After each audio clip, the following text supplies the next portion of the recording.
critics, it often gets undermined, but there's no doubt when it comes to FA Cup weekends, the fans absolutely love it. Palace and Everton will go again to decide who goes through to round 4.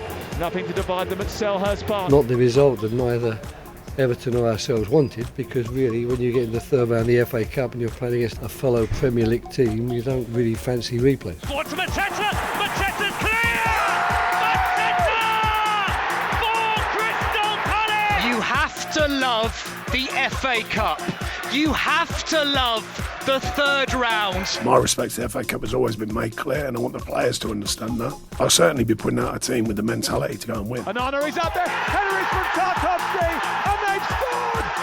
They've done it, Everton rolled the dice. The FA Cup, the original and the best.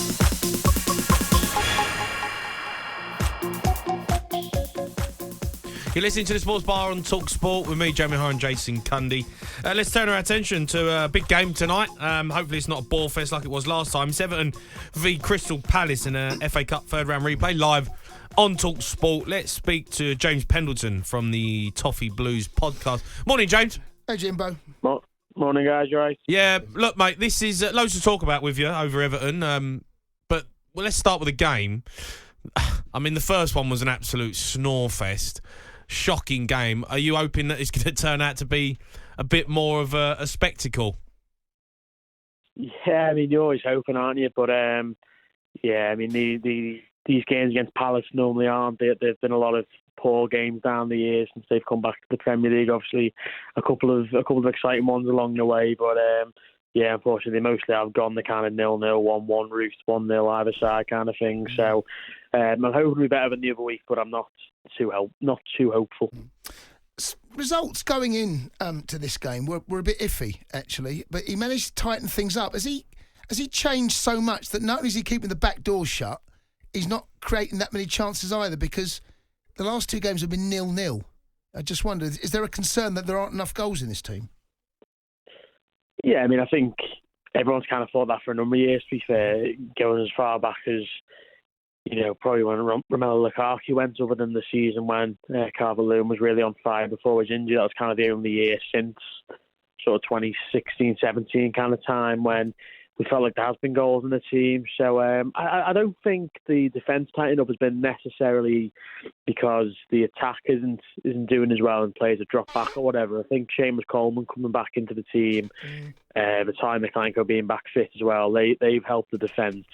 And then Abdoulaye Doucouré obviously being out, I'd say, is probably the main reason why the goals haven't been flowing to the degree they were. You know, sort of this time last month, we were winning a few games and scoring a couple of goals in each of them. So I think it's mainly Doucouré not being in the side. Okay. Now he's back and obviously getting back to match fitness, match sharpness.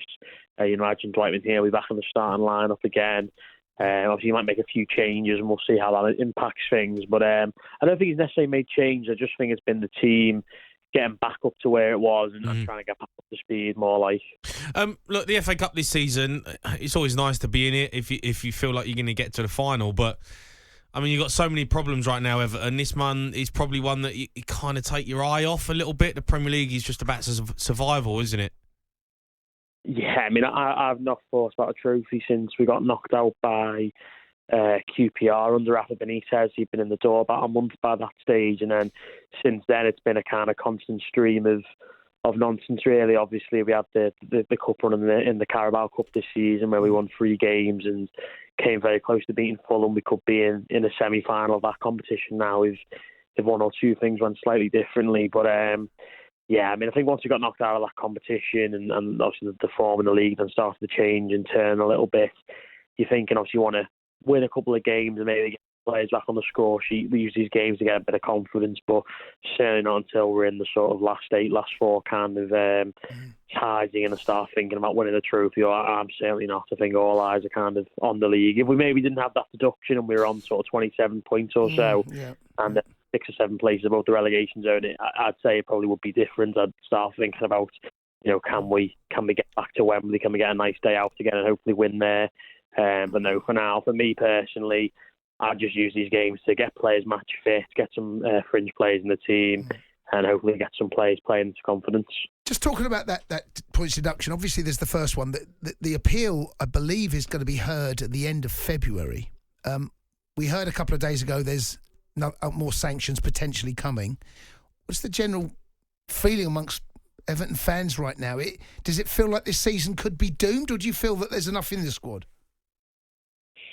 Yeah, I mean, I think everyone's just really quite depressed, really. I think for a lot of people, the kind of days of just supporting football for football feel like they're over a little bit. You're always talking about referees and officials. I know we've always done that, but yeah, you still talk to Everton fans. You talk about a cup game from the 70s where things didn't quite go so well. So I think it's kind of changed in that way, where you're talking about VAR, you're talking about finances. It's all a little bit boring. So yeah, I think everyone's down in the dumps a little bit. Don't necessarily think the season's doomed. Obviously, you say you got that appeal coming in, and you're hoping that Everton can claw back at least a few points of that. And then obviously, Everton seem quite confident that they'll be able to get out of this situation. I think the thing is that this team have showed they can win games. I think they're 10th in the league in terms of victories this season. So long as we keep players fit and get a bit of luck on the officiating side. We've had one red card given in our favour in the last 3 years of Premier League football, which is absolutely insane. No penalties this season, all these sorts of stats. So we can start to pick up on the injury front, keep key players fit at key times, get those marginal decisions, and that's when things are going to turn around. But no, I've still got lots of hope for this season that we can be absolutely fine. Look, just on the latest charge, what do you know about it? What can you tell us?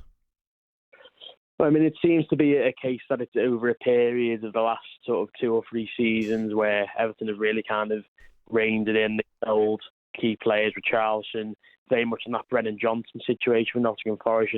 Forest knew they needed to get rid of him, move him on, but Brentford weren't offering enough money. He then went at the end of the window rather than the very start, whereas Richarlison went, I think it was only a few days after the window opened in the summer of Frank Lampard 2022. So Everton have done all that. They kind of feel they complied in that way, but then I think it comes back to the fact that obviously loads of money's gone out with the stadium. We're not bringing in money for loads of players. Say there's 1 or 2. There's Richarlison, there's Anthony Gordon, there's Damari Gray, but it's not like we're churning out 2 or 3 players every summer.